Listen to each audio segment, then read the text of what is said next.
Assalamualaikum warahmatullahi wabarakatuh. Saya Alvin Adita dari jurusan Geografi NK, NIM 22136091. Kali ini saya akan mempresentasikan ringkasan perkuliahan kartografi dari pertemuan 1 sampai pertemuan terakhir. Materi pertama yaitu kartografi. Kartografi merupakan sebuah seni, ilmu, serta teknologi yang digunakan dalam pembuatan peta ataupun globe. Dengan kata lain, kartografi merupakan ilmu dasar yang harus dimiliki sebelum seseorang membuat sebuah dalam praktiknya. Kartografi dan geografi adalah bidang ilmu yang sangat dekat di mana satu sama lain saling berhubungan, yang tujuannya untuk mengetahui bentuk bumi secara benar. Kartografi menurut para ahli. Pertama, menurut International Cartograph atau ICA, kartografi adalah seni, ilmu pengetahuan dan teknologi yang membahas tentang pembuatan peta, sekaligus mencakup studi sebagai dokumen ilmiah dan hasil karya seni.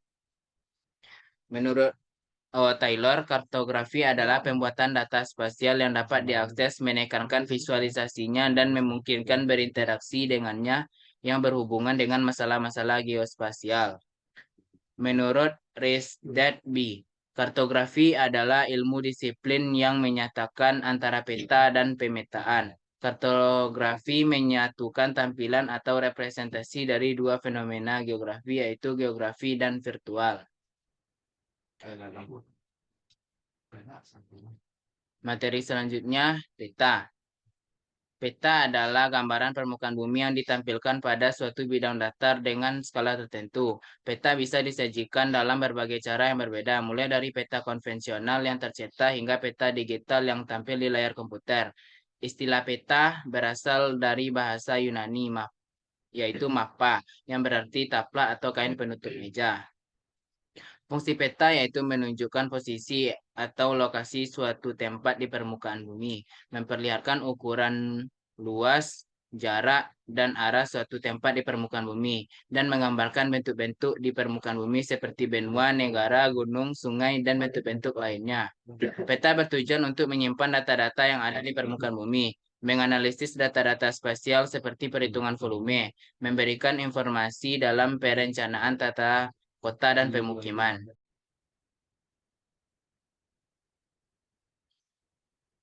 Jenis-jenis peta. 1. Peta umum.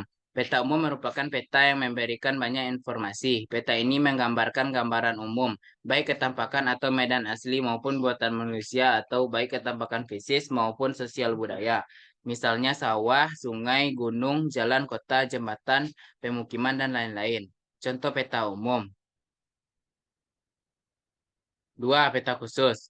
Peta khusus merupakan peta yang menggambarkan informasi dengan tema tertentu atau khusus. Misalnya peta politik, peta geologi, peta penggunaan lahan, peta persebaran objek wisata, peta kepadatan penduduk, dan sebagainya. Contoh peta khusus yaitu peta persebaran hasil bumi di Indonesia. Materi selanjutnya yaitu skala. Skala adalah perbandingan jarak pada gambar dengan jarak aslinya. Biasanya ini dapat ditemui dalam gambar peta maupun denah, sehingga bisa mewakili keadaan sesungguhnya dari suatu daerah.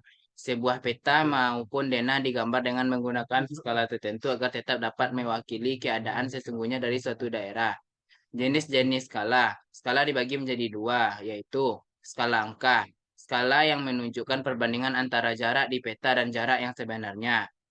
2. Skala garis. Skala yang ditunjukkan dengan garis lurus yang dibagi dalam beberapa ruas dan setiap ruas menunjukkan dalam satuan panjang yang sama. Materi berikutnya simbolisasi. Simbol peta adalah tanda-tanda pada peta yang digunakan untuk menggambarkan objek berupa kenampakan, fenomena, atau konsep yang ingin disampaikan melalui peta itu. Simbol peta berdasarkan bentuk. 1. Titik. Simbol titik adalah simbol yang biasa digunakan untuk mewakili suatu lokasi atau tempat. 2. Garis. Simbol garis merupakan simbol yang berupa garis lurus maupun sebagainya yang berfungsi sebagai mempresentasikan kenampakan yang berbentuk linear. 3. Area. Simbol area merupakan simbol yang berupa area yang berfungsi sebagai menyajikan luas suatu kawasan bentang alam. Simbol peta berdasarkan wujud. 1. Piktorial. Simbol piktorial merupakan simbol yang dirancang untuk menyerupai wujud aslinya. 2. Geometrik. Simbol geometrik merupakan simbol yang dirancang untuk tidak mirip dengan wujud aslinya, dengan kata lain abstrak. 3. Huruf atau angka. Simbol huruf atau angka merupakan simbol yang terdiri dari dua komponen, yaitu huruf dan angka. Materi selanjutnya, generalisasi. Generalisasi adalah pemilihan dan penyederhanaan dari penyajian unsur-unsur pada peta dan selalu harus berhubungan dengan skala dan tujuan dari peta itu sendiri. Generalisasi peta diperlukan karena peta tematik hanya memuat informasi-informasi sesuai dengan isi tema yang disampaikan. Dalam kenyataannya, biasanya data-data sebagai input untuk informasi isi tema tersedia dalam jumlah yang begitu banyak dan tidak mungkin disampaikan semuanya secara mentah dalam satu peta tematik. Macam-macam generalisasi. 1. Generalisasi sempurna. Generalisasi sempurna adalah generalisasi di mana seluruh fenomena yang menjadi dasar penyimpulan diselidiki. Generalisasi sempurna dikenal juga dengan istilah induksi lengkap. Diawali dengan hal partikular yang mencakup keseluruhan jumlah dari fenomena yang diselidiki. 2. Generalisasi tidak sempurna adalah generalisasi di mana kesimpulan diambil dari sebagian fenomena yang diselidiki diterapkan juga untuk memuat fenomena yang belum diselidiki. Generalisasi tidak sempurna disebut juga dengan induksi tidak lengkap yang dilakukan dengan memperhatikan hanya sebagian hal partikular. 3. Generalisasi empirik. Generalisasi empirik merupakan generalisasi yang tidak disertai dengan penjelasan mengapa fenomena berlaku dan hanya mendasarkan penyimpulannya pada fenomena tertentu. Prinsip dari penalaran generalisasi ini dapat dirumuskan dengan apa yang terjadi berulang dalam kondisi tertentu diharapkan akan selalu terjadi apabila kondisi yang sama terpenuhi. Materi berikutnya, proyeksi peta. Proyeksi peta merupakan suatu fungsi merealisasikan koordinat titik-titik yang terletak di atas permukaan suatu kurva, biasanya berupa elipsoid atau bola, ke koordinat titik-titik yang terletak di atas bidang datar. Proyeksi peta adalah ilmu yang mempelajari cara pemindahan data topografi dari atas permukaan bumi ke atas permukaan peta bidang datar, sehingga pada perubahan bentuk, sudut, luas, dan perubahan jarak.